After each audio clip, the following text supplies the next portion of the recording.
Là où nous voyons un mouvement fluide et continu, elle ne distingue que des successions d'images figées.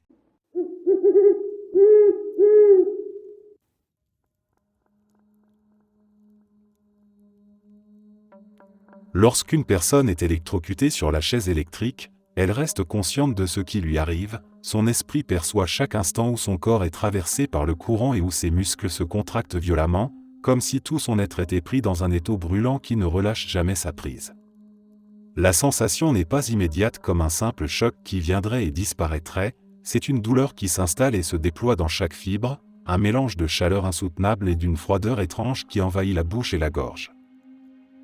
Un détenu qui avait survécu à la première vague d'électrocution raconta plus tard qu'il avait eu l'impression de goûter du beurre de cacahuète glacé, une saveur incongrue au milieu de ce supplice, comme si son cerveau tentait de donner une image familière à une expérience qui dépassait toute compréhension.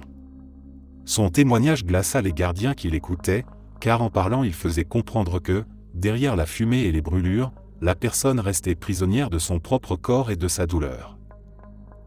D'autres prisonniers qui avaient entendu cette histoire ne purent s'empêcher d'imaginer ce moment, et certains racontèrent avoir fait des cauchemars où ils ressentaient cette même texture froide et épaisse sur leur langue, symbole de la frontière fragile entre la vie et la mort, où un goût banal devenait le dernier souvenir d'une agonie.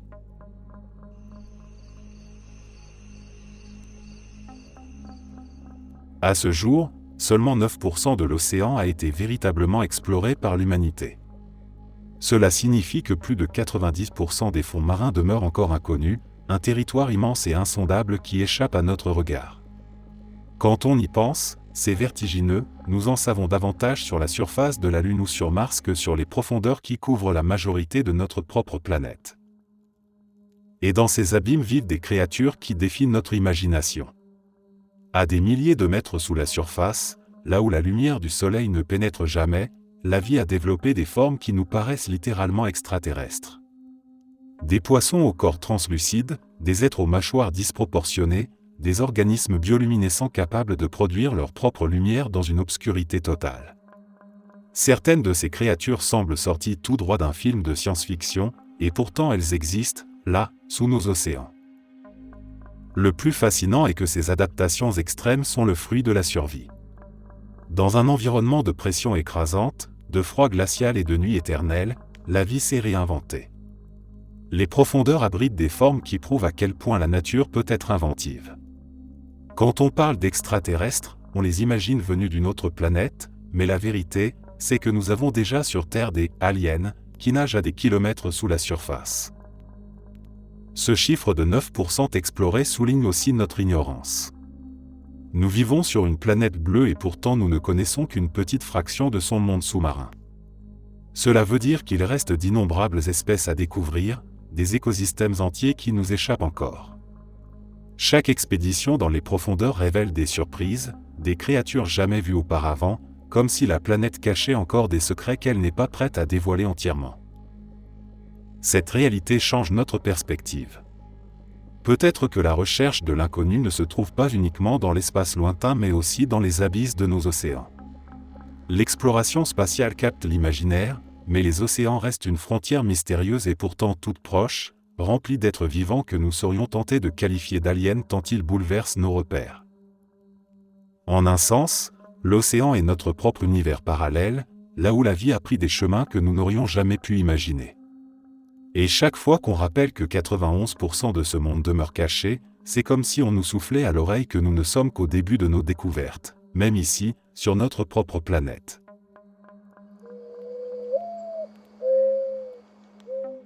Un corps humain se décompose 4 fois plus vite dans l'eau que dans la Terre et 8 fois plus vite à l'air libre que dans la Terre. Quand on lit ce genre d'informations, on se rend compte à quel point le processus de décomposition est profondément influencé par l'environnement immédiat. L'inhumation dans le sol ralentit énormément la dégradation des tissus. La Terre agit comme une barrière protectrice, elle limite l'accès de l'oxygène, réduit l'activité des insectes nécrophages et isole partiellement le corps des variations de température. C'est pour cette raison que les archéologues peuvent parfois retrouver des restes humains plusieurs siècles plus tard, encore identifiables. Dans l'eau, la situation change radicalement. L'humidité constante accélère l'action des bactéries et des micro-organismes. Le corps se gorge de liquide, la peau se ramollit, ce qui favorise la pénétration des agents de décomposition. Les poissons et autres formes de vie aquatique peuvent aussi contribuer au processus. Même si la température de l'eau peut ralentir ou accélérer la putréfaction selon les conditions, globalement, la décomposition s'y fait beaucoup plus rapidement que dans le sol. À l'air libre, le corps est totalement exposé. Les insectes comme les mouches pondent leurs œufs, qui se transforment rapidement en larves et accélèrent la consommation des tissus. L'oxygène stimule l'activité bactérienne, le soleil et la chaleur intensifient encore la décomposition. En seulement quelques jours, un corps laissé dehors peut être réduit à un état de dégradation avancé, bien plus vite que dans la terre ou même dans l'eau. Cette simple comparaison permet de comprendre pourquoi les enquêteurs et les experts médico-légaux accordent une attention particulière à l'endroit où un corps est retrouvé. La vitesse de décomposition est un indice précieux pour estimer le moment du décès. Cela illustre aussi la fragilité de nos corps face aux éléments et rappelle que la nature a des rythmes très différents selon l'espace dans lequel elle agit.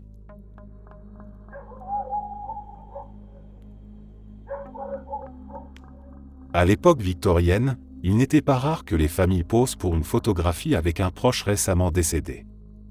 Cette pratique, aujourd'hui perçue comme macabre ou dérangeante, était en réalité un geste d'amour et d'honneur.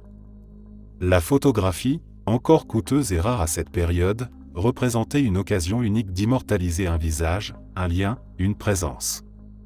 Et pour beaucoup de familles, c'était parfois la seule et dernière image qu'elles conserveraient de l'être aimé. On appelait cela la photographie post-mortem. Le défunt était installé sur une chaise, allongé dans un lit, parfois même maintenu debout avec des supports invisibles, et entouré des membres de sa famille. Certains photographes allaient jusqu'à peindre sur les négatifs pour redonner un éclat aux yeux ou une couleur aux joues, créant l'illusion de la vie. Le résultat, vu aujourd'hui, peut sembler étrange, mais pour les Victoriens, c'était une manière de garder une trace tangible, presque sacrée, de ce qu'ils perdaient. Il faut replacer cette coutume dans son contexte.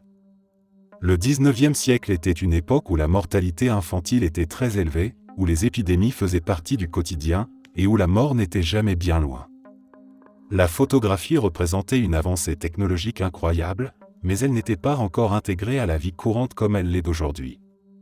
On ne prenait pas des dizaines d'images chaque jour. Pour beaucoup de familles, une photographie post-mortem était parfois la seule qu'elles auraient jamais de leur enfant, de leur époux ou de leurs parents. Au lieu de voir ces clichés comme morbides, on peut les comprendre comme des reliques du souvenir. Ils étaient exposés dans les maisons, transmis de génération en génération, et faisaient partie d'un rapport plus intime à la mort. Dans une société où celle-ci était omniprésente, il ne s'agissait pas de la cacher ou de l'ignorer, mais de l'intégrer pleinement au cycle de la vie. Aujourd'hui, notre rapport à la mort est bien différent. Nous la reléguons aux hôpitaux, aux chambres funéraires, nous la cachons de notre quotidien. Les images post-mortem nous paraissent morbides précisément parce que nous avons appris à tenir la mort à distance. Mais pour les Victoriens, c'était une manière de prolonger encore un instant le lien avec l'être aimé, de lui rendre hommage et de s'assurer qu'il continuerait d'exister dans la mémoire collective de la famille.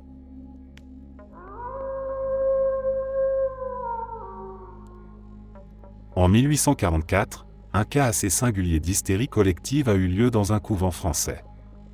Tout a commencé lorsqu'une nonne s'est mise à miauler de façon étrange.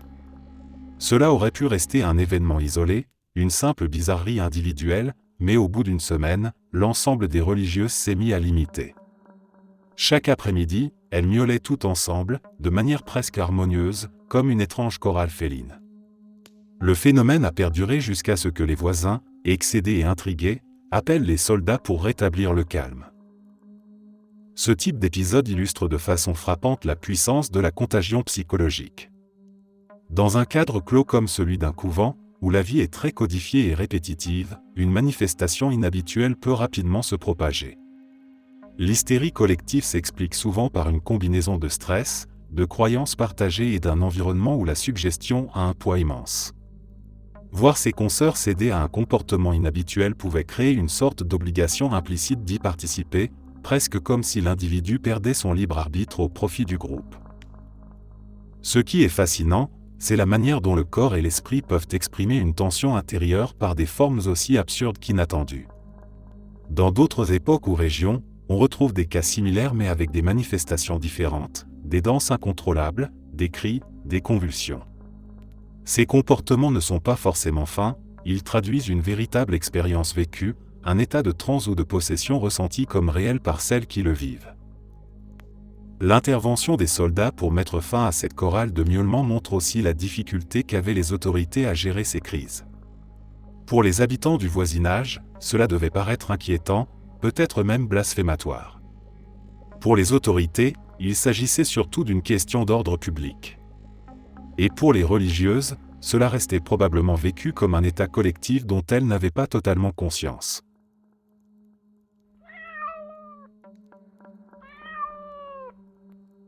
Un être humain moyen perd environ 18 kg de peau au cours de sa vie, soit près de 40 livres. Ce chiffre peut sembler incroyable, presque irréel, et pourtant il est le reflet d'un processus biologique banal et constant, la régénération de notre épiderme. La peau, ce vaste organe qui nous protège du monde extérieur, n'est pas un revêtement immuable. Elle se renouvelle sans cesse, cellule après cellule, dans un cycle discret que nous oublions facilement. Chaque minute, des milliers de cellules mortes se détachent de notre corps. Elles s'accumulent sur nos draps, se dispersent dans la poussière de nos maisons, flottent invisibles dans l'air. Ce que nous appelons « poussière domestique » est en réalité, pour une bonne part, constitué de fragments de peau humaine. Autrement dit, nous vivons au milieu d'une fine brume de nous-mêmes, entourés par les traces microscopiques de notre existence qui s'effritent en permanence. Ce chiffre, 40 livres de peau, prend une dimension presque philosophique. Il signifie que nous laissons littéralement derrière nous une partie de nous-mêmes tout au long de notre vie. Chaque pièce que nous habitons, chaque lit où nous dormons, chaque vêtement que nous portons porte l'empreinte invisible de cette mue constante. Nous sommes des êtres en perpétuelle dissolution et en perpétuelle reconstruction, jamais identiques d'un jour à l'autre. Il y a quelque chose de vertigineux dans cette idée. On aime se penser comme un corps fixe, une identité stable, mais la biologie nous rappelle que nous sommes des flux, des cycles, un mouvement continu de naissance et de disparition. En perdant cette peau, nous abandonnons littéralement des morceaux de notre ancien « nous ». Et tout cela passe inaperçu, intégré à la banalité de la poussière, de l'air et du temps qui passe.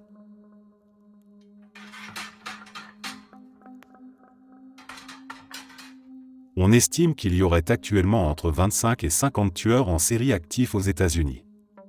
Ce chiffre, bien que paraissant relativement bas à l'échelle d'un pays aussi vaste, a quelque chose de profondément troublant.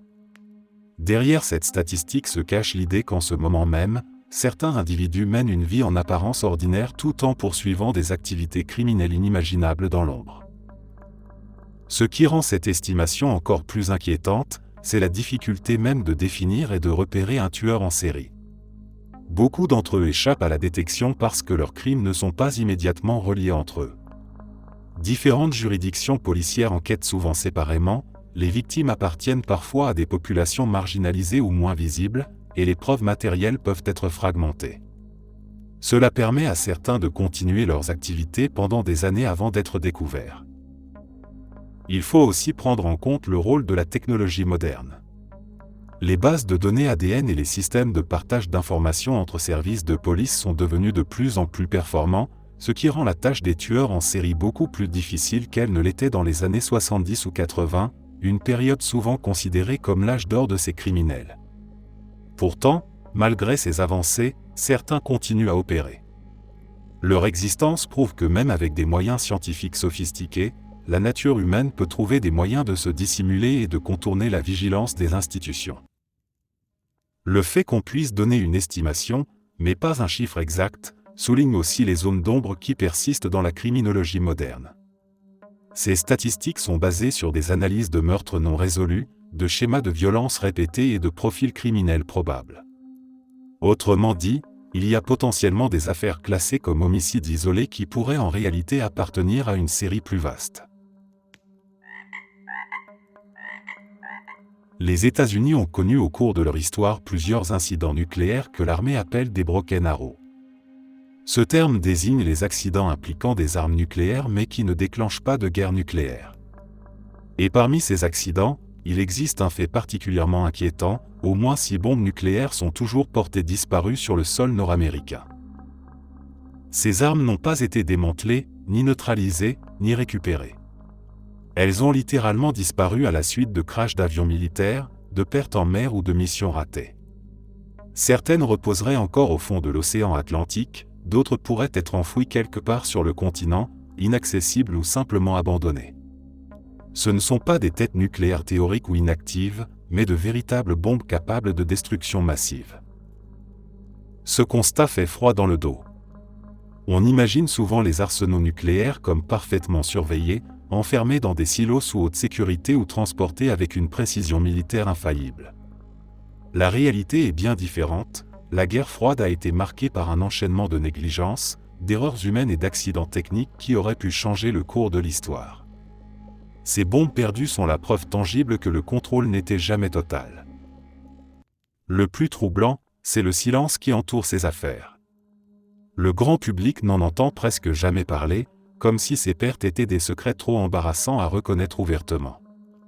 Pourtant, chaque bombe égarée représente un risque potentiel, aussi minime soit-il, de contamination, d'explosion accidentelle ou même d'éventuelle récupération par des acteurs non autorisés. Imaginez que sous nos pieds, dans l'océan ou dans une forêt reculée, reposent encore des armes conçues pour anéantir des villes entières nous force à regarder la guerre nucléaire sous un autre angle. Ce n'est pas seulement une menace lointaine entre superpuissances, mais une réalité matérielle qui sème ses fantômes dans le monde réel.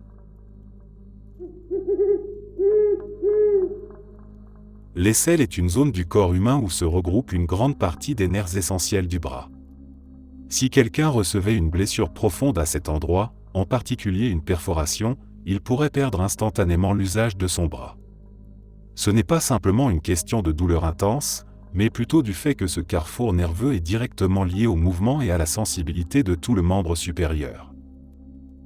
Ce point précis du corps est rarement mentionné dans la vie de tous les jours, mais il représente en réalité une sorte de nœud central du système nerveux périphérique qui contrôle l'épaule, le bras, l'avant-bras et la main.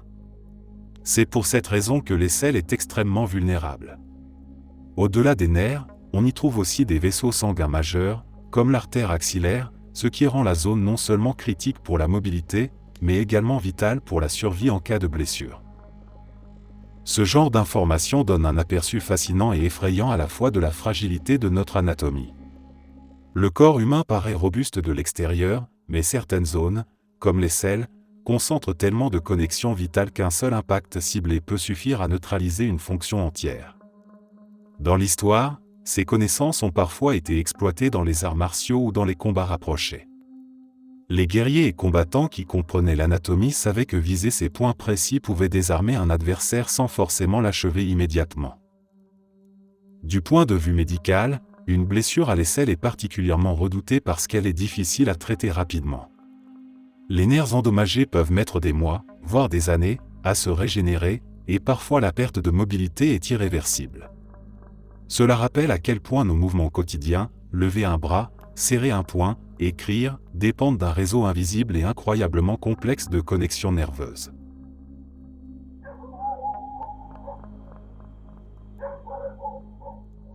Il existe une réalité médicale qui glace le sang. Il est possible de mourir instantanément d'une hémorragie cérébrale ou d'un anévrisme sans le moindre signe précurseur.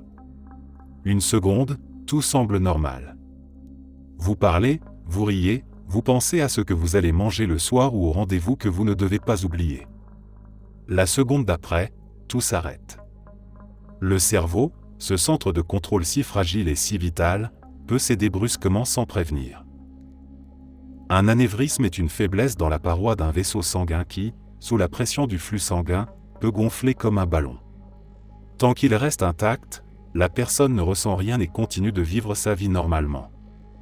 Mais si cette poche éclate, le sang se répand dans le cerveau, provoquant une hémorragie massive qui peut être fatale en quelques instants. Dans certains cas, il n'y a pas de douleur ni de signaux avant-coureurs. Pas de mal de tête lancinant, pas de vertige, rien. La vie s'éteint simplement comme une lumière qu'on coupe. Ce type de mort nous confronte à la brutalité de notre condition. Nous aimons croire que notre corps nous avertira, que nous aurons toujours des symptômes annonciateurs, du temps pour réagir, pour dire au revoir, pour courir à l'hôpital. Mais la vérité, c'est que certaines failles biologiques ne préviennent pas. Elles se déclenchent, et c'est déjà fini. C'est un rappel brutal de la fragilité de la vie. On peut passer des années à planifier, à s'inquiéter pour l'avenir, à remettre des choses à plus tard, alors qu'en réalité, il suffit d'une rupture soudaine dans un vaisseau cérébral pour que tout s'arrête. Cette pensée peut être terrifiante, mais elle peut aussi être libératrice. Elle nous pousse à réaliser que chaque instant est plus précieux qu'on ne le croit.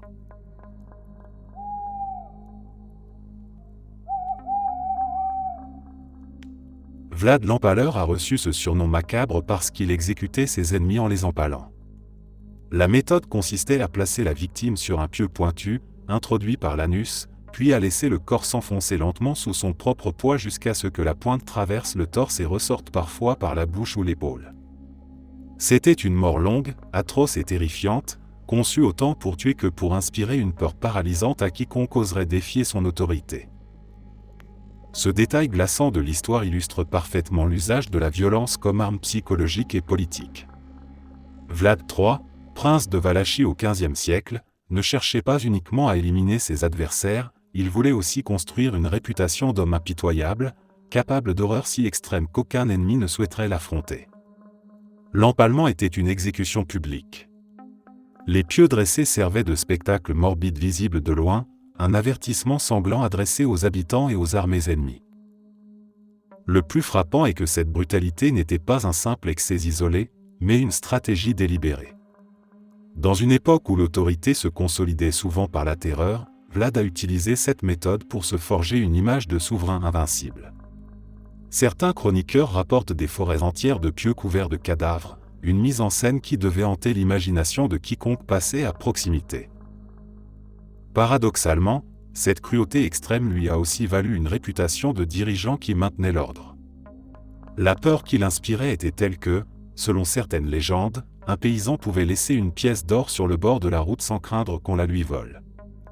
L'empalement, dans toute son horreur, était donc non seulement une arme militaire mais aussi un outil de contrôle social. Ce qui ajoute encore une dimension fascinante, c'est que c'est cette figure historique, avec sa soif de pouvoir et sa réputation sanglante, qui a inspiré des siècles plus tard le personnage littéraire de Dracula. Mais si le vampire appartient à la fiction, Vlad l'Empaleur, lui, incarne une réalité historique où la violence extrême était une façon d'imposer sa domination dans un monde instable et brutal.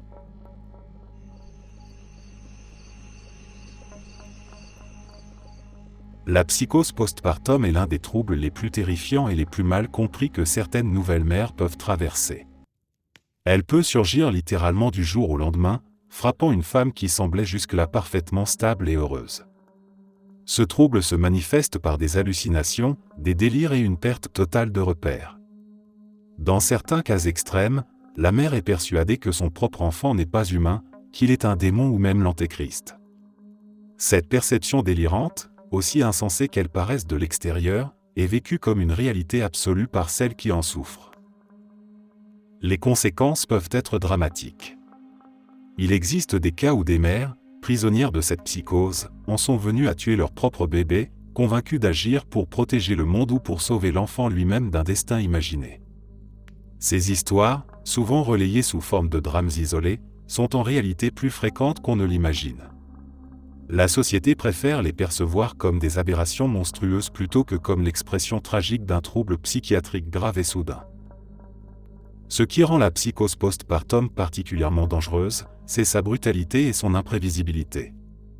Contrairement à la dépression postpartum, qui peut s'installer de manière progressive, la psychose frappe vite, parfois dans les jours ou les semaines suivant l'accouchement. Elle peut transformer la perception de la réalité en un instant, laissant la mère vulnérable et incomprise. Pourtant, il existe un élément crucial, la connaissance. Plus une femme est informée que ce trouble peut survenir, plus elle est armée pour réagir si les premiers signes apparaissent. Savoir que la psychose postpartum est une possibilité n'est pas une malédiction ni une prophétie, mais un outil. Cela permet de reconnaître les symptômes, de demander de l'aide plus rapidement et de briser le silence qui entoure encore trop souvent la santé mentale maternelle. Il est essentiel de comprendre que ces mères ne sont pas des monstres. Elles sont victimes d'un état psychiatrique qui altère leur jugement de manière radicale. Les stigmatiser revient à renforcer leur isolement et à aggraver le problème. Au contraire, en diffusant l'information et en normalisant l'idée qu'une psychose postpartum peut frapper n'importe qui, on ouvre la voie à des interventions plus rapides et plus efficaces.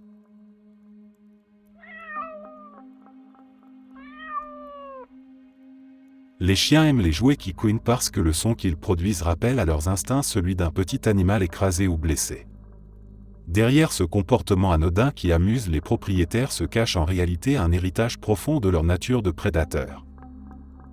Même si nos compagnons à quatre pattes semblent domestiqués et adaptés à la vie moderne, leur cerveau conserve des réflexes hérités de leurs ancêtres loups. Dans la nature, la chasse repose non seulement sur la vue et l'odorat, mais aussi sur l'ouïe. Le cri de détresse d'une proie indique à un prédateur qu'il a réussi à l'immobiliser et qu'il est en train de prendre le dessus. Le son répétitif du couinement d'un jouet active probablement ces mêmes circuits de satisfaction dans le cerveau canin. Cela explique pourquoi de nombreux chiens ne se contentent pas de mâcher doucement leurs jouets qui couinent, mais les secouent violemment, les mordissent sans relâche et semblent chercher à tuer le jouet. Ce comportement n'est pas un signe de cruauté, mais l'expression d'un instinct profondément ancré. Certains chiens arrêtent même de s'y intéresser une fois que le mécanisme du jouet cesse de produire du bruit, comme s'ils considéraient la proie définitivement vaincue. Du point de vue du maître, cela peut sembler morbide, mais c'est en fait une activité saine et stimulante pour l'animal. Les jouets qui couinent permettent d'exercer la mâchoire, d'occuper le chien et de canaliser son énergie dans un cadre inoffensif. C'est une manière moderne et sécurisée de lui offrir une simulation de chasse, adaptée à la vie domestique.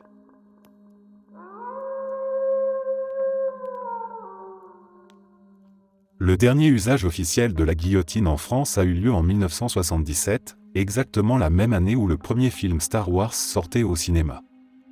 Cette juxtaposition est presque surréaliste. D'un côté, on entre dans une nouvelle ère de la culture populaire avec l'arrivée d'un univers de science-fiction qui allait transformer le cinéma pour toujours. De l'autre, un pays moderne, perçu comme l'un des berceaux des droits de l'homme, procédait encore à une exécution publique au moyen d'un instrument inventé au XVIIIe siècle. Ce contraste met en évidence la façon dont l'histoire avance à des vitesses différentes selon les domaines. En 1977, on pouvait regarder des vaisseaux spatiaux combattre dans une galaxie lointaine tout en sachant que, dans le monde réel, la peine capitale était toujours appliquée avec une méthode issue de la Révolution française. Cela illustre la coexistence parfois déroutante de la modernité et de l'archaïsme au sein d'une même époque. Le condamné en question était Amidad Jandoubi, reconnu coupable de meurtre à Marseille. Son exécution reste marquée dans l'histoire comme la dernière utilisation de la guillotine, mais aussi comme l'une des dernières exécutions capitales en Europe occidentale. Quelques années plus tard, en 1981, la peine de mort fut définitivement abolie en France, un tournant majeur qui plaçait le pays en cohérence avec son héritage humaniste. Ce décalage temporel fait réfléchir. On imagine facilement la France de la fin des années 1970 comme une société moderne, où la culture pop, les innovations technologiques et les mouvements sociaux réinventaient la vie quotidienne. Pourtant, derrière ce vernis de progrès, subsistait une pratique punitive d'un autre âge.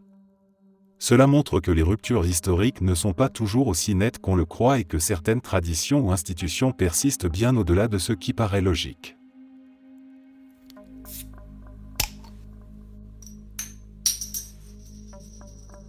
Sur ton visage vivent en permanence des parasites microscopiques appelés des modex. On les retrouve surtout sur les cils, dans les follicules pileux et dans les pores de la peau. Invisibles à l'œil nu, ces minuscules acariens font partie de ton quotidien sans que tu t'en rendes compte. Ce qui intrigue encore plus, c'est qu'ils sortent principalement la nuit pour se reproduire et se nourrir des huiles naturelles produites par ta peau. Rien qu'en l'écrivant, cela peut donner un frisson d'inconfort. Pourtant, leur présence n'a rien d'exceptionnel. La grande majorité des humains en hébergent. Leur cycle de vie est étroitement lié au nôtre, ils se déplacent lentement le long des poils, pondent leurs œufs au bord des follicules, et leurs larves se développent ensuite dans la zone où elles trouvent toute la nourriture nécessaire. Ce comportement nocturne leur permet d'échapper à la lumière et d'agir sans que nous en ayons conscience. Ce qui est fascinant, c'est la manière dont ces minuscules créatures illustrent notre relation intime et permanente avec le monde microscopique. Nous aimons penser à notre corps comme une entité indépendante, mais en réalité, c'est un écosystème complexe partagé avec d'innombrables organismes. Les démodex en sont un exemple visible seulement au microscope, mais ils rappellent que notre peau est loin d'être stérile. Il existe même un certain équilibre dans leur présence. En se nourrissant du sébum, ces acariens contribuent indirectement à réguler l'excès d'huile sur la peau. Dans la plupart des cas, ils ne causent aucun problème notable. Ce n'est que lorsque leur population devient trop importante, ou que le système immunitaire réagit mal, qu'ils peuvent être associés à des affections cutanées comme la rosacée. Autrement dit, nous vivons avec eux dans une sorte de coexistence silencieuse.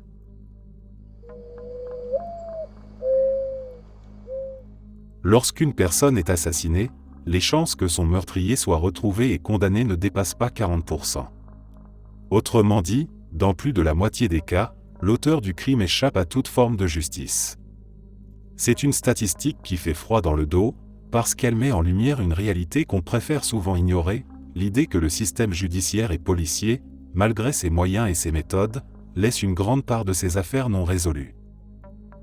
Pour beaucoup, l'image véhiculée par les séries policières ou les films laisse croire qu'un meurtre est presque toujours élucidé grâce à des enquêteurs méticuleux, des analyses ADN et des preuves irréfutables. La réalité est bien différente. Les crimes ne surviennent pas dans des laboratoires parfaits mais dans des contextes chaotiques où les témoins se taisent, où les preuves disparaissent, où les coupables savent brouiller les pistes. Ces 40% traduisent une inégalité frappante dans l'accès à la justice. Les victimes et leurs familles ne sont pas toutes placées sur un pied d'égalité. Certaines affaires attirent davantage l'attention médiatique et bénéficient de ressources accrues, tandis que d'autres sombrent dans l'oubli. Derrière chaque dossier non résolu, il y a des proches qui continuent de vivre avec l'absence de réponse et le sentiment insupportable que la personne responsable est toujours en liberté. On peut aussi y voir une démonstration de la limite humaine dans la quête de vérité. Les enquêteurs sont confrontés à des contraintes de temps, de moyens, à des erreurs parfois inévitables, et à une accumulation d'affaires qui ne laisse pas toujours la place à un travail approfondi. Même avec les avancées scientifiques et technologiques, le crime parfait ou simplement le crime sans témoin reste une réalité. Cette statistique soulève des questions troublantes. Comment vit-on dans une société où plus d'un meurtrier sur deux ne sera jamais identifié ni jugé ? Qu'est-ce que cela dit de la justice et de la sécurité que l'on croit acquises ? C'est un rappel brutal que la justice n'est jamais une certitude, mais un effort constant, fragile et souvent incomplet. Ce chiffre nous oblige à regarder en face une vérité inconfortable, l'impunité est beaucoup plus fréquente qu'on ne l'imagine. Pour les victimes, cela signifie que leur mort peut rester sans justice. Pour nous, cela nous rappelle que la sécurité et la confiance dans la société ne sont pas garanties, mais suspendues à un équilibre précaire entre chance, preuve et persévérance des enquêteurs.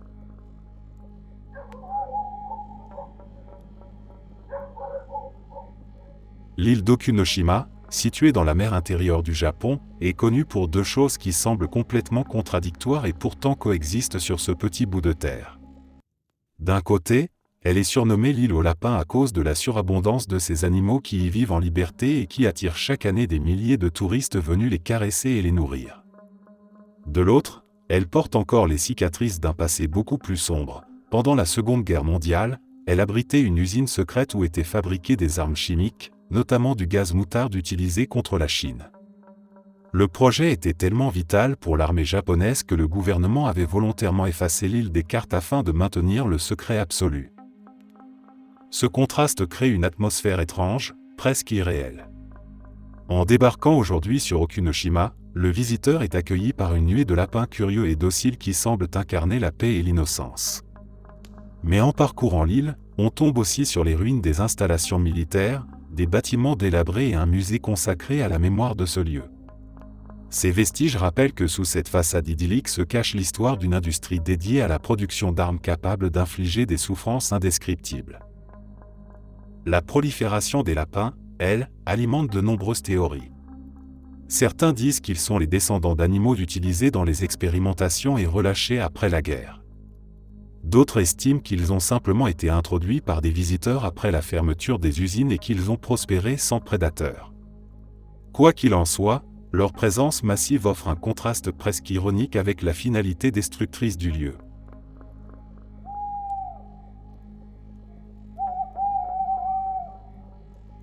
L'idée qu'il faudrait environ 359 êtres humains pour réunir assez de fer afin de forger une seule épée à partir de leur sang est à la fois dérangeante et fascinante. Derrière cette affirmation se cache une vérité biologique simple: notre corps contient du fer, principalement dans l'hémoglobine qui transporte l'oxygène dans notre sang. Ce métal est indispensable à la vie, mais en quantité, il reste minuscule comparé à nos besoins industriels. C'est précisément ce contraste qui rend l'image aussi marquante. Si l'on fait le calcul, un corps humain adulte moyen contient à peu près 4 grammes de fer. 4 grammes, ce n'est presque rien quand on pense au poids d'une épée, qui avoisine généralement 1,5 kg à 2 kg selon le modèle. Pour obtenir une seule arme, il faudrait donc collecter le sang de centaines de personnes. Ce n'est évidemment pas une méthode réaliste ni moralement concevable, mais l'idée met en lumière la façon dont notre organisme est à la fois incroyablement riche et ridiculement limité dans ses ressources. Ce genre de fait frappe l'imaginaire parce qu'il nous force à voir le corps humain comme une ressource matérielle. On n'imagine pas spontanément que nos veines recèlent du métal, et pourtant, c'est grâce à lui que nous respirons et vivons. Transformer cette donnée en image concrète, une épée forgée à partir de centaines de corps brouille la frontière entre le biologique et l'industriel, entre le vital et le martial. Il y a aussi une dimension symbolique troublante. L'épée, arme de guerre et de pouvoir, est ici rendue possible uniquement par la vie de centaines d'individus. Cela rappelle à quel point le sang et le fer sont liés dans l'imaginaire collectif. Le fer est l'élément des armes, mais aussi celui qui coule dans nos veines. On retrouve cette métaphore dans de nombreuses cultures, comme si la violence et la vie partageaient une matière commune. Si on leur en donne l'occasion, les papillons n'hésitent pas à boire du sang. L'image est surprenante, presque dérangeante, car nous avons tendance à associer ces insectes aux fleurs, aux couleurs vives et à la légèreté estivale. Pourtant, derrière leur apparence fragile et délicate, ils ont des besoins nutritifs qui vont bien au-delà du simple nectar. Le sang contient des sels minéraux, du sodium et des protéines, des éléments que le nectar floral ne leur apporte pas en quantité suffisante. Pour un papillon, s'abreuver d'un liquide aussi inhabituel peut donc représenter une opportunité nutritionnelle précieuse. Dans certaines régions du monde, on a même observé des papillons se rassemblant autour de carcasses d'animaux ou de blessures ouvertes, aspirant avec leur trompe ce liquide vital comme s'il s'agissait d'une fleur étrange et inattendue. Ce comportement s'inscrit dans un phénomène plus large que les scientifiques appellent le mud puddling, où les papillons vont chercher des nutriments dans des sources moins glamour, flaques boueuses, excréments, cadavres en décomposition. Loin de l'image poétique qu'on leur attribue, ces insectes adoptent en réalité des stratégies opportunistes pour survivre dans des environnements où chaque ressource compte. Cela nous rappelle à quel point la nature est complexe et ambivalente. Le papillon, symbole universel de beauté et de fragilité, peut aussi devenir une créature carognarde, cherchant dans le sang les éléments chimiques qui soutiendront son cycle de vie. Ce contraste entre l'image idéalisée que nous projetons sur eux et leur réalité biologique ajoute une dimension presque inquiétante à ces insectes. La prochaine fois que tu verras un papillon voletant innocemment autour d'un jardin, il sera difficile de ne pas penser qu'avec la même grâce, il pourrait un jour se poser sur une blessure pour y aspirer des gouttes de sang.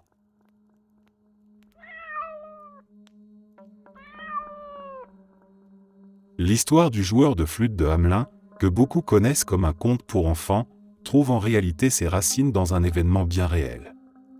Contrairement à ce que l'on pourrait penser, il ne s'agit pas seulement d'une fable destinée à transmettre une morale. Dans les archives de la ville de Hamelin, on retrouve une mention troublante, l'une des premières entrées officielles de la chronique urbaine datée de 1384 indique simplement qu'il s'était écoulé 100 ans depuis que les enfants avaient disparu. Cela signifie qu'au XIIIe siècle, un événement mystérieux a marqué à jamais la mémoire collective de cette ville allemande. Les documents ne donnent pas de détails sur ce qui s'est réellement passé. On ne sait pas qui ou quoi a emmené ces enfants. Certains chercheurs ont évoqué des épidémies, d'autres pensent à des croisades ou des migrations massives vers l'Est qui auraient emporté la jeunesse de la ville. D'autres encore interprètent cette disparition comme un mouvement de colonisation où les enfants auraient en réalité été recrutés ou déplacés pour s'installer ailleurs. Mais aucune explication ne fait l'unanimité et le mystère persiste. Ce qui frappe dans cette histoire, c'est la façon dont un événement historique a été transformé au fil du temps en légende. La figure du joueur de flûte, colorée et presque surnaturelle, est venue incarner cette disparition tragique. Avec sa musique envoûtante, il symbolise à la fois la séduction et la menace, la promesse et la perte. On peut imaginer que ce récit ait servi à donner du sens à un traumatisme collectif, à transformer une tragédie inexplicable en une histoire que l'on pouvait transmettre, réinterpréter et finalement intégrer à la culture populaire.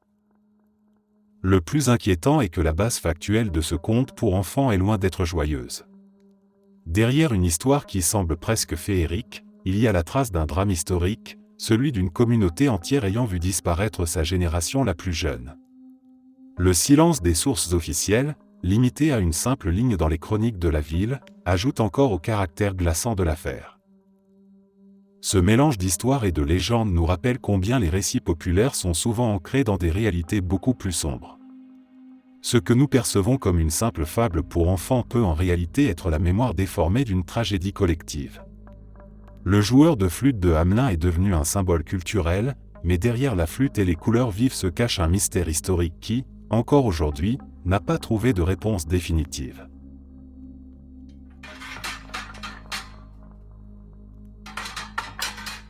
À l'origine, la tronçonneuse n'a pas été inventée pour couper du bois, mais pour faciliter l'accouchement. Cette idée paraît presque impossible à croire, et pourtant elle s'ancre dans l'histoire de la médecine du XVIIIe siècle. À cette époque, lorsqu'un bébé se retrouvait coincé dans le bassin de la mère, les médecins n'avaient pas encore les moyens modernes comme la césarienne sécurisée. La solution consistait à agrandir l'ouverture du bassin en incisant l'os et les tissus environnants, une opération terriblement douloureuse et risquée. Avant l'invention de la version mécanique, cette procédure se faisait à l'aide de couteaux ou de scies à main rudimentaires. Puis deux chirurgiens écossais ont conçu une petite scie à manivelle, une sorte d'ancêtre miniature de la tronçonneuse moderne, qui permettait de réaliser cette opération de manière plus rapide et plus précise. Évidemment, à nos yeux contemporains, l'image est glaçante, associer la naissance, symbole de vie, avec un instrument que nous imaginons surtout dans le vacarme des forêts ou des films d'horreur. Cet épisode de l'histoire médicale montre à quel point les innovations technologiques naissent souvent dans des contextes inattendus. Ce qui nous semble aujourd'hui un outil brutal et terrifiant était, pour les médecins de l'époque, une avancée destinée à sauver des vies, ou du moins à réduire les souffrances d'opérations autrement interminables. Ce n'est que plus tard que le principe de cette scie mécanique a été adapté pour des usages industriels et forestiers, aboutissant à la tronçonneuse que l'on connaît aujourd'hui. Réfléchir à cette origine change totalement notre perception de l'objet. Dans l'imaginaire collectif moderne, la tronçonneuse est associée à la puissance brute, au danger, parfois même au gore dans la culture populaire. Mais son histoire rappelle qu'elle a d'abord été conçue dans un cadre médical, avec une finalité bien plus intime et vitale, aider à mettre un enfant au monde dans des conditions extrêmes.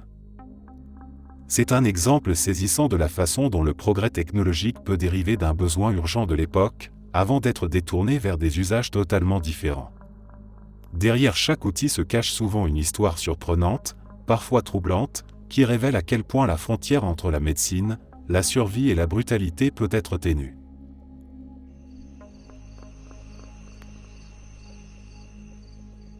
Le syndrome de Cotard est un trouble psychiatrique extrêmement rare et fascinant, qui plonge ceux qui en souffrent dans une perception bouleversante de leur propre existence. Dans les formes les plus sévères, la personne est convaincue d'être morte, de se décomposer ou même de ne jamais avoir existé. Ce n'est pas une simple métaphore ni une crise passagère, mais une conviction absolue qui modifie toute leur relation avec la réalité. Les conséquences de ce délire peuvent être dramatiques. Certains patients refusent de s'alimenter, persuadés que leur corps n'a plus besoin de nourriture puisqu'ils sont déjà morts. Dans un cas documenté, un malade a fini par succomber à la famine, incapable de dépasser la croyance qu'il n'existait plus. Dans un autre exemple marquant, une femme a demandé à être conduite à la morgue afin de rejoindre les autres morts, convaincue qu'elle appartenait désormais au monde des cadavres. Ces récits ne relèvent pas de l'imaginaire gothique ou d'une fiction d'horreur, mais bien d'observations cliniques. Ce syndrome est souvent associé à des formes sévères de dépression, à des troubles bipolaires ou à des lésions cérébrales. Il révèle à quel point notre conscience de nous-mêmes est fragile et dépendante d'un équilibre complexe entre biologie, cognition et émotion. Lorsqu'un maillon de cette chaîne se brise, la perception même de la vie et de la mort peut basculer dans une dimension totalement déroutante. Le cas du syndrome de Cotard soulève des réflexions profondes sur l'identité, la conscience et la fragilité du sentiment d'exister. Cela interpelle aussi sur la manière dont nous, en tant que société, percevons et traitons les maladies mentales. Il est facile de rejeter ces expériences comme des délires incompréhensibles, mais pour les personnes concernées, c'est une réalité vécue, douloureuse et terriblement isolante. On imagine à quel point cela doit être effrayant de se lever chaque matin avec la conviction que l'on n'existe plus ou que l'on est déjà en train de se putréfier.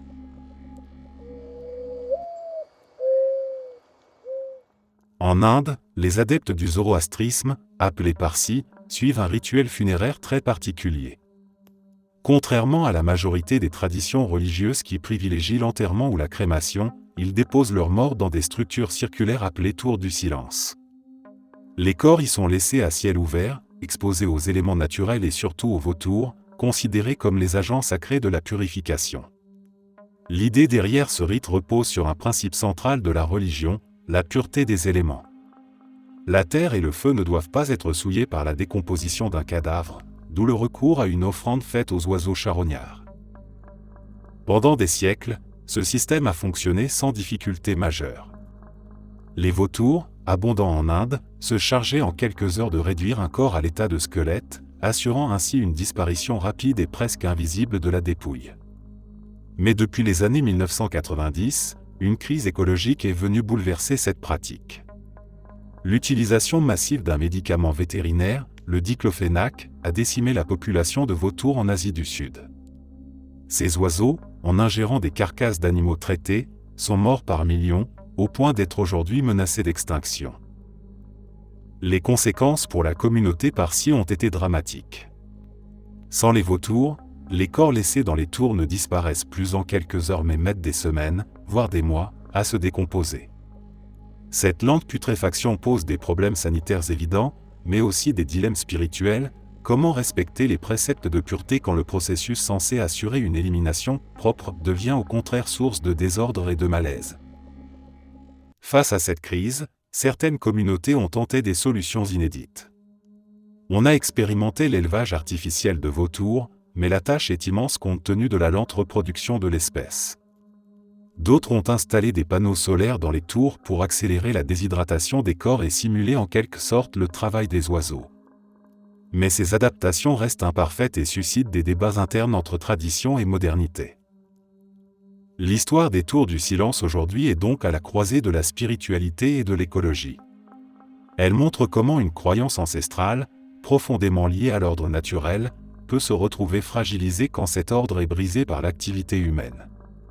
Ce rituel, qui s'inscrivait autrefois dans une harmonie parfaite entre l'homme, la mort et la nature, se transforme désormais en symbole des déséquilibres écologiques modernes.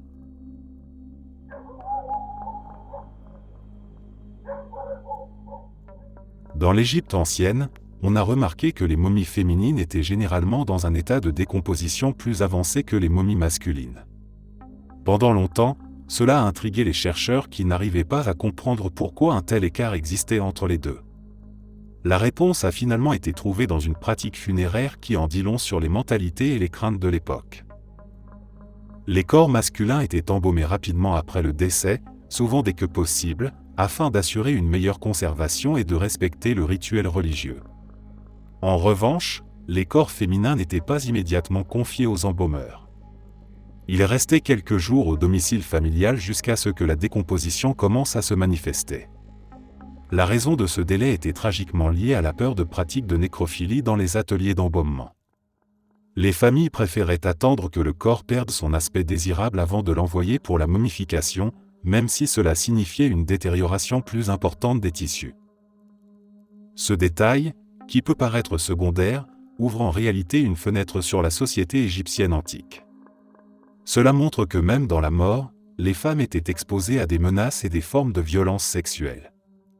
C'est une preuve supplémentaire que la domination et l'exploitation du corps féminin traversent les âges, même dans des contextes sacrés comme celui de la préparation à l'au-delà. Ce genre de découverte provoque un malaise particulier parce qu'elle met en lumière non seulement la crainte bien réelle des familles mais aussi la nécessité de mettre en place un protocole qui prenait en compte des comportements déviants que l'on préfère souvent imaginer inexistants dans des civilisations idéalisées. On peut également y voir une contradiction frappante. D'un côté, les Égyptiens avaient un immense respect religieux pour le processus de momification qui devait garantir une vie après la mort, mais de l'autre côté, il fallait composer avec la crainte que les corps féminins puissent être profanés. Cette tension entre sacré et transgression nous rappelle que même les sociétés les plus sophistiquées et spirituelles portaient en elles des zones d'ombre. En lisant ce genre de faits historiques, on réalise à quel point certaines problématiques traversent les époques. La vulnérabilité des femmes face à la violence sexuelle est un problème ancien et profondément enraciné, et voir qu'il existait déjà dans un cadre aussi ritualisé que l'embaumement en Égypte antique nous force à réfléchir sur la continuité de ces violences à travers le temps.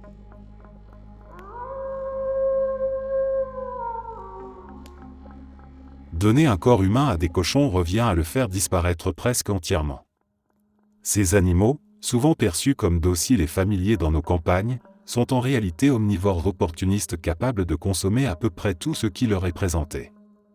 Face à un cadavre, ils ne se limiteraient pas à la chair, muscles, peau, cartilage et même certains os seraient broyés par leurs mâchoires puissantes. La seule chose qu'ils laissent derrière eux, ce sont généralement les dents, trop dures pour être réduites par leur système digestif. Ce détail lugubre explique pourquoi l'idée des cochons dévoreurs d'hommes revient si souvent dans les récits criminels ou dans les histoires populaires. Dans la réalité, des affaires judiciaires ont déjà montré que des éleveurs mal intentionnés pouvaient utiliser leur porc pour tenter de faire disparaître des preuves. Le caractère implacable de cette méthode vient de la combinaison de deux éléments, l'appétit presque insatiable de l'animal et son absence de discernement sur ce qu'il consomme. Derrière cette image choquante se cache une vérité biologique. Le cochon est équipé d'une mâchoire robuste et d'un estomac capable de digérer une grande variété de tissus organiques. Sa réputation de « poubelle vivante » lui vient de cette faculté à tirer de l'énergie de presque tout ce qui se trouve sur son chemin alimentaire. Ce qui résiste le plus, ce sont les structures extrêmement minéralisées comme les dents, restes muets d'un corps qui autrement disparaît sans laisser de traces visibles. Ce sujet soulève aussi une réflexion sur la manière dont la nature recycle la matière. Ce qui nous paraît monstrueux n'est, du point de vue biologique, qu'un processus efficace où rien ne se perd. Les cochons, dans un contexte agricole normal, jouent un rôle semblable en consommant des déchets organiques et en les transformant en énergie. Mais transposé au cadre macabre de la disparition d'un corps humain, ce processus prend une dimension terrifiante.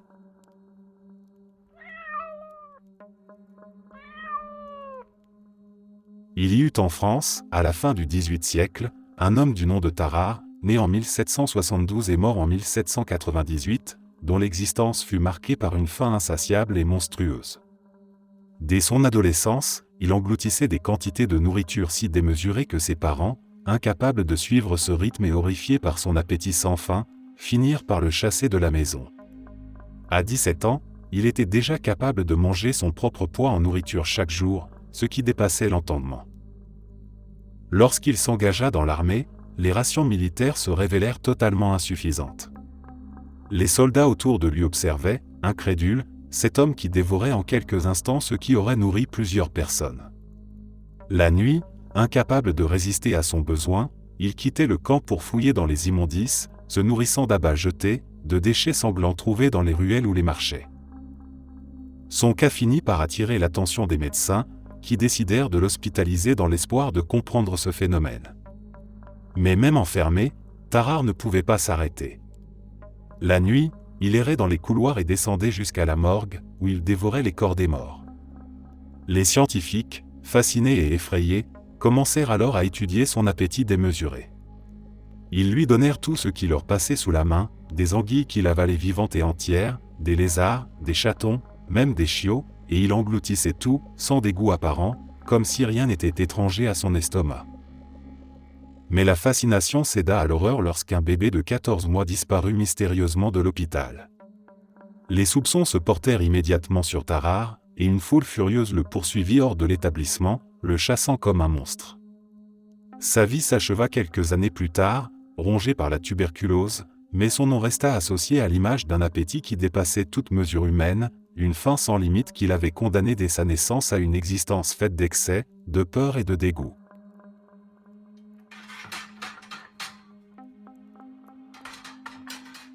Ton œil contient à peu près les mêmes protéines que le blanc d'œuf, et ces deux substances réagissent de façon très similaire à l'acide chlorhydrique. Normalement liquide, elle se solidifie au contact de cet acide, comme si elle cuisait instantanément sans chaleur. Ce détail chimique paraît anodin, mais il est en réalité fascinant et un peu effrayant. La comparaison avec l'œuf n'est pas fortuite, les protéines du blanc, comme l'albumine, ont une structure fragile qui se déploie et se coagule lorsqu'elles subissent un choc, qu'il soit thermique ou chimique. C'est ce qui transforme un blanc translucide en masse opaque lorsqu'on le fait cuire. Dans l'œil, ce sont des protéines similaires qui donnent à la cornée et au cristallin leur transparence. Exposées à un acide puissant comme l'acide chlorhydrique, elles se dénaturent de la même manière, perdant leur structure et se solidifiant en une masse trouble. L'expérience n'est évidemment pas quelque chose que l'on souhaiterait tester, mais elle illustre à quel point nos tissus sont vulnérables à l'environnement chimique. L'acide chlorhydrique, qu'on retrouve dans l'estomac, est d'une puissance telle qu'il peut dissoudre une grande partie des aliments solides. Notre corps a développé une muqueuse protectrice pour éviter que nos organes internes ne soient eux-mêmes attaqués. En dehors de cet environnement contrôlé, cet acide devient un destructeur implacable, capable de transformer des tissus délicats comme ceux de l'œil en matière rigide et opaque en quelques instants.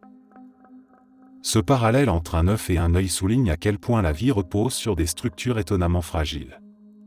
Ce qui nous donne la vue, ce qui nous permet de percevoir le monde, tient à une transparence parfaite de protéines extrêmement sensibles. Un simple changement de conditions, chaleur, acidité, traumatisme, suffit à transformer cet équilibre en quelque chose d'opaque et inutile. Un jour, le soleil finira par s'éteindre. Comme toutes les étoiles, il a une durée de vie limitée et, même si cette échéance se compte en milliards d'années, elle marquera inévitablement la fin de tout ce que nous connaissons sur Terre. Lorsque son cœur épuisera son combustible, il se dilatera en une géante rouge qui avalera les planètes les plus proches, puis se transformera en une naine blanche, un vestige froid et silencieux de l'astre qui nous a donné la vie. Si l'humanité ne trouve pas le moyen de quitter ce système solaire avant ce destin, tout ce que nous avons bâti disparaîtra.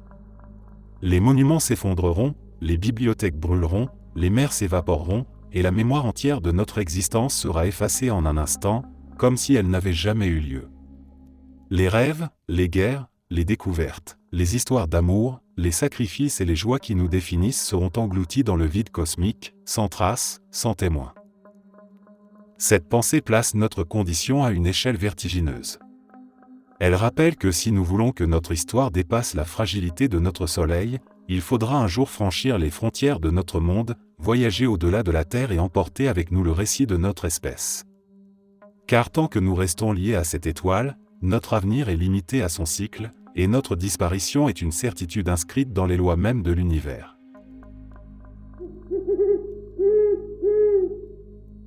Le patchouli, cette plante aujourd'hui associée aux parfums boisés et terreux, aurait autrefois servi à masquer des odeurs bien plus sinistres.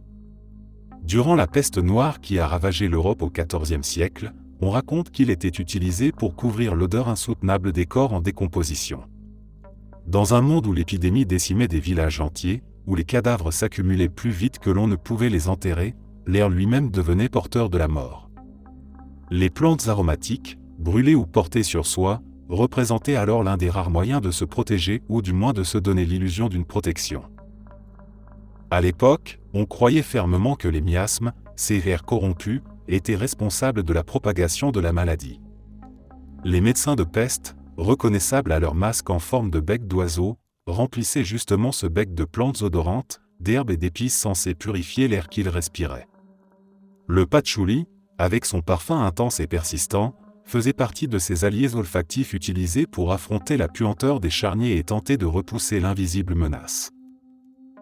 Le simple fait d'imaginer ces rues envahies par la pestilence, où l'on dispersait des herbes parfumées pour lutter contre une peur incompréhensible, donne un vertige historique. Ce qui pour nous est aujourd'hui un parfum exotique associé à la spiritualité, à la méditation ou à la mode hippie, portait alors un rôle de survie psychologique. Il ne s'agissait pas seulement de masquer une odeur, mais d'essayer de reprendre un minimum de contrôle dans un monde plongé dans le chaos.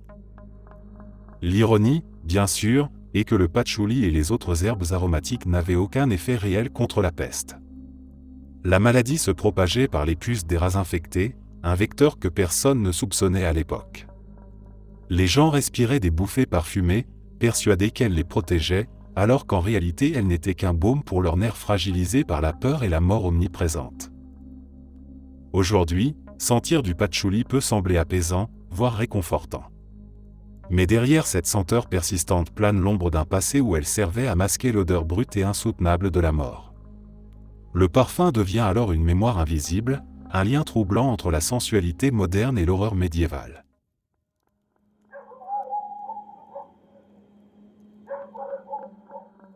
Lorsqu'un patient subit une coloscopie, il est généralement placé sous ce qu'on appelle une sédation consciente. Contrairement à ce que l'on imagine souvent, ce type d'anesthésie ne supprime pas la douleur et ne plonge pas le patient dans l'inconscience. En réalité, le produit agit surtout sur la mémoire, il altère la capacité à enregistrer les événements, de sorte que la personne ne garde aucun souvenir de ce qu'elle a ressenti. Pendant l'examen, le patient reste éveillé, capable de bouger, de réagir et de ressentir les sensations, y compris la douleur et l'inconfort. Cependant, quelques heures plus tard, il n'en a plus aucun souvenir précis, comme si l'expérience n'avait jamais eu lieu. Cela permet au médecin de réaliser l'intervention sans plonger le patient dans une anesthésie générale plus risquée, tout en évitant que celui-ci garde en mémoire la souffrance qu'il a réellement vécue. Cette approche soulève souvent des réactions contrastées. Pour les médecins, c'est une solution pratique et sûre, mais pour certains patients, l'idée de traverser consciemment la douleur, même sans en garder de souvenir, peut sembler troublante, presque inquiétante.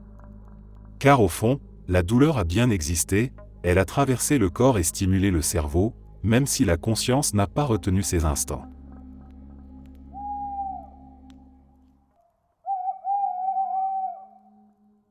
Pendant le tournage du film L'Exorciste, plusieurs acteurs se blessèrent, le plateau prit feu, un prêtre fut appelé à plusieurs reprises pour bénir les lieux et l'acteur qui incarnait Burke, Jacques McGowran, mourut de la grippe. Pour que vous sachiez, L'Exorciste, un film d'horreur surnaturelle réalisé par William Friedkin, est adapté du roman homonyme de 1971 écrit par William Peter Blatty, lui-même inspiré du cas d'exorcisme de Rolando, pseudonyme attribué à la victime par l'Église catholique. Le film de 1973 met en scène la possession démoniaque d'une fillette de 12 ans. L'histoire tourne autour des efforts de la mère pour redonner une vie normale à sa fille avec l'aide de deux prêtres qui tentent de l'exorciser. Dès le début, le projet connut de grandes difficultés. Plusieurs réalisateurs prestigieux refusèrent d'y participer et des événements inquiétants entourèrent le long tournage qui dura 1 an. Près de 9 personnes liées à la production perdirent la vie et un incendie mystérieux détruisit le décor un week-end. Beaucoup en vinrent à croire que le film lui-même était maudit. Un prêtre fut donc appelé à plusieurs reprises pour bénir le tournage, les acteurs et le projet. Pourtant, comme si toutes ces tragédies ne suffisaient pas, peu après la fin du travail, l'acteur qui interprétait Burke mourut de la grippe.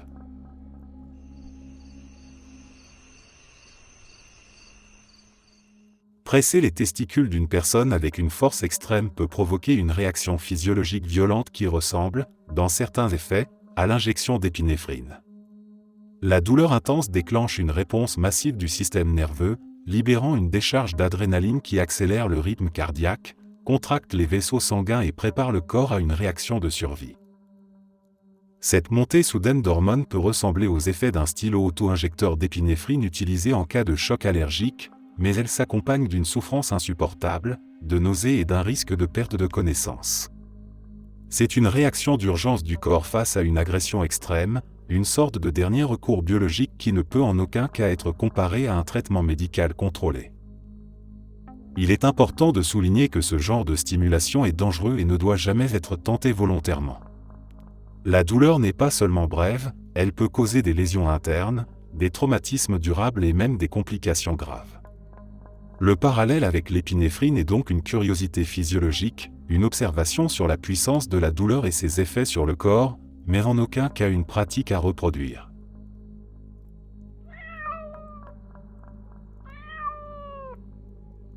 Il existe une maladie génétique extrêmement rare appelée l'insomnie familiale fatale.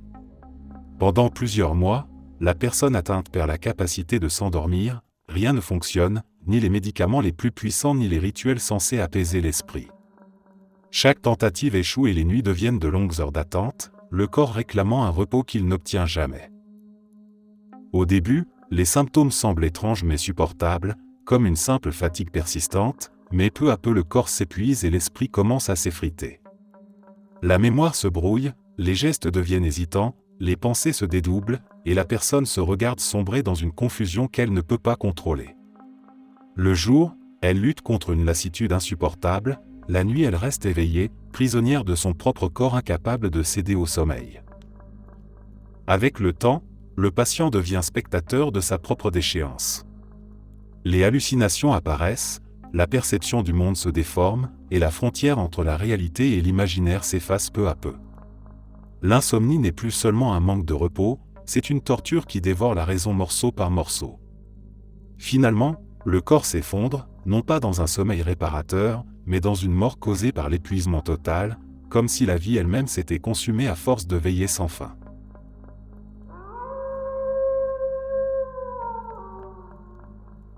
En 2012, une équipe de chercheurs a fait une découverte aussi étrange que fascinante, le nombril humain abrite un véritable écosystème.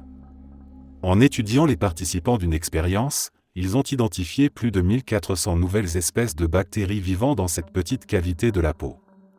Chaque personne possède une flore unique, comme une signature biologique comparable aux empreintes digitales ou aux flocons de neige, ce qui signifie qu'aucun nombril n'est identique à un autre.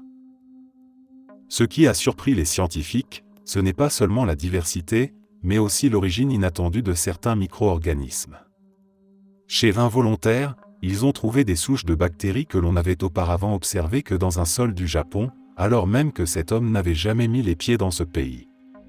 Cela montrait à quel point la biologie humaine est traversée d'éléments invisibles, hérités peut-être de contacts indirects, de transmissions mystérieuses ou de migrations microbiennes que la science commence seulement à comprendre. Ainsi, ce simple repli de chair, souvent oublié ou négligé, révèle que nous portons sur nous un monde entier de vie microscopique, un univers qui raconte des histoires de voyage, de diversité et de singularité. Ce qui semble banal devient le théâtre d'une richesse insoupçonnée, rappelant que notre corps n'est pas seulement nous-mêmes, mais un ensemble de mondes minuscules qui vivent et évoluent avec nous.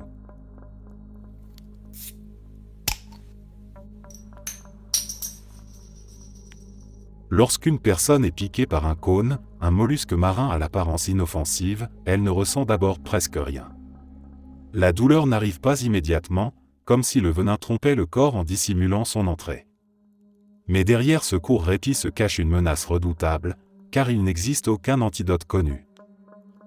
Le venin de ce petit animal peut être mortel, et la seule prise en charge consiste à maintenir la victime en vie le plus longtemps possible, à surveiller sa respiration, son cœur, et à espérer que l'organisme résiste jusqu'à ce que les effets toxiques disparaissent. Dans certains cas, la paralysie progresse lentement, les muscles refusant d'obéir, et la personne se retrouve piégée dans un corps immobile alors que son esprit reste conscient. Des survivants racontent la peur d'étouffer, chaque respiration devenant une lutte qu'ils ne peuvent pas mener seuls, nécessitant des machines pour remplacer leurs poumons le temps que le venin s'épuise. L'attente est insoutenable, car personne ne peut prédire combien d'heures ou de jours il faudra avant que les signes de récupération apparaissent. Ce n'est pas une bataille que l'on peut gagner par un remède, seulement une épreuve de patience et de résistance, suspendue entre la vie et la mort, au rythme incertain d'un poison marin.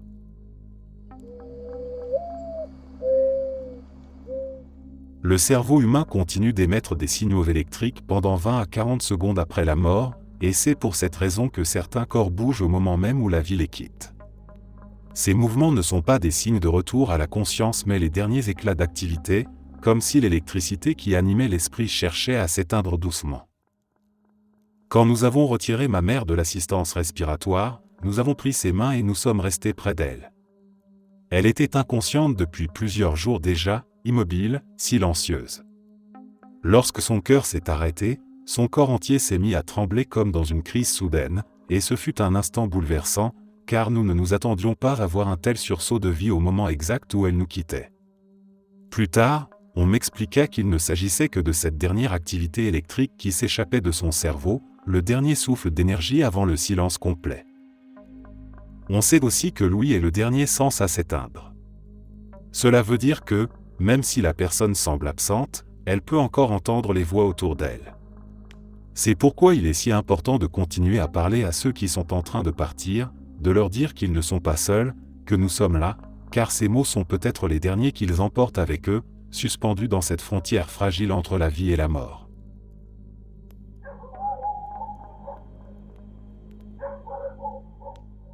Le scaphisme était sans doute l'une des méthodes d'exécution les plus cruelles jamais imaginées. Le mot vient du grec et signifie creuser ou évider, car la victime était enfermée entre deux coques de bois qui formaient comme un cercueil flottant. Seul le visage, les bras et les jambes dépassaient, empêchant toute possibilité de fuite. On nourrissait de force le condamné avec du lait et du miel pour maintenir son corps en vie le plus longtemps possible, puis on enduisait sa peau de cette même mixture sucrée. Cela attirait des nuées d'insectes, de mouches et de vermines, qui venaient se poser, piquer et pondre dans les plaies. Le supplice s'étendait sur plusieurs jours, parfois plus d'une semaine, car le but n'était pas seulement de tuer mais de prolonger l'agonie, en laissant la personne consciente se voir lentement dévorée par l'infestation. Les récits anciens décrivent l'odeur de la chair en décomposition mêlée au miel, les gémissements qui résonnaient sur l'eau, et la lenteur insupportable de la mort qui venait par couches successives, non par un coup brutal mais par la morsure incessante d'innombrables petites bêtes. C'était une démonstration de cruauté destinée à inspirer la terreur, un châtiment qui transformait le corps humain en terrain de festin pour le monde animal.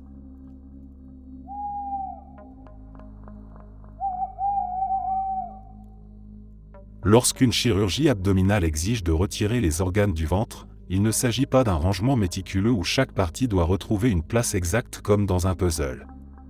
Les chirurgiens replacent les organes à l'intérieur de la cavité, et le corps, par sa propre structure et l'espace qui lui est naturel, se réorganise de lui-même.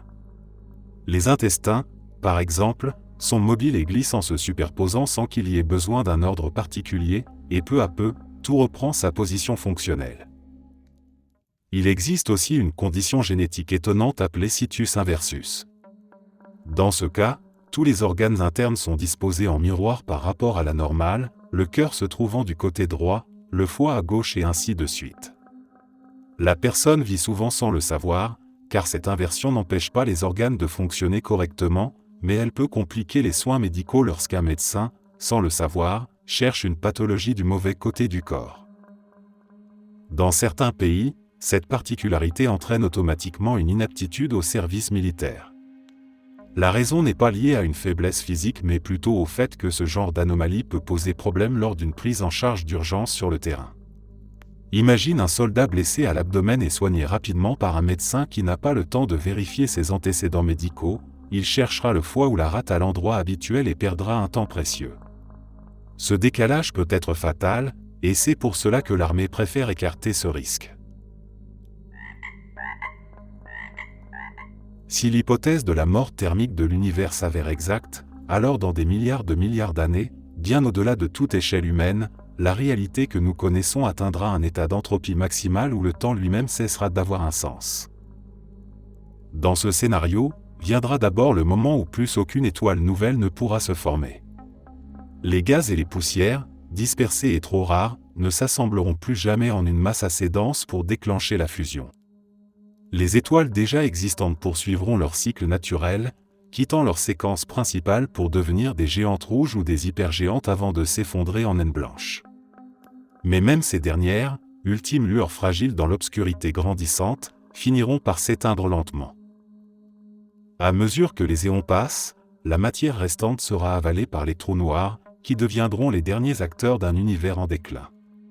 Pourtant, même eux ne dureront pas éternellement. À travers l'émission infinitésimale de rayonnement de Hawking, ils perdront leur énergie et s'évaporeront jusqu'à disparaître à leur tour, laissant derrière eux un vide absolu.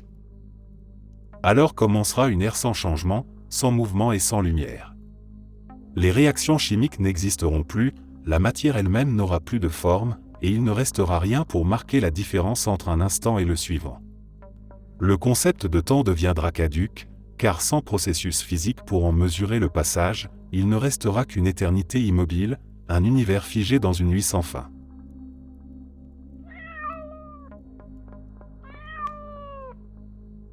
Alors que dans la plupart des cultures les parents font tout pour calmer les pleurs de leur bébé, au Japon il existe une tradition qui prend le contre-pied de cette idée.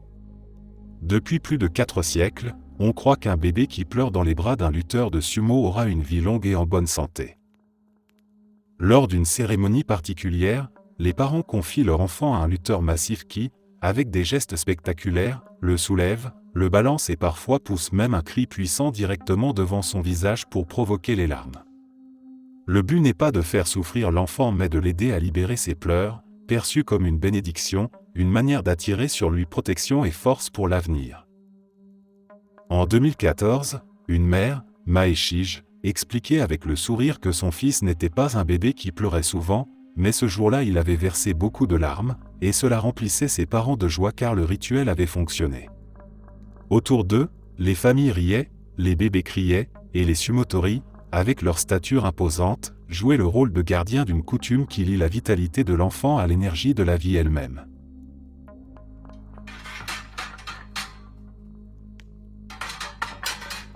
J'ai lu l'histoire d'une femme atteinte d'une forme d'épilepsie extrêmement rare qui transforme sa perception du monde en une sorte de diaporama, comme si sa vie entière se déroulait à 10 images par seconde. Là où nous voyons un mouvement fluide et continu, elle ne distingue que des successions d'images figées, chaque instant étant découpé et projeté devant elle comme les images heurtées d'un vieux jeu vidéo. Elle racontait qu'en observant les voitures passer dans la rue, elle semblait se bloquer brusquement en un point, puis apparaître plus loin, comme si elle se téléportait d'un instant au suivant. Pour elle, rien ne s'écoule naturellement, tout se déplace par saccades, et cette discontinuité permanente brouille son rapport au temps et à l'espace. Son quotidien est une lutte constante, car ses sens s'entrechoquent. Ses yeux lui montrent une succession d'images fixes tandis que son ouïe capte le flot ininterrompu des sons, et ce décalage provoque une confusion insupportable. Pour tenter de réduire cette surcharge, elle porte parfois des œillères ou des cache-oreilles, cherchant à limiter les informations contradictoires qui la bombardent en permanence.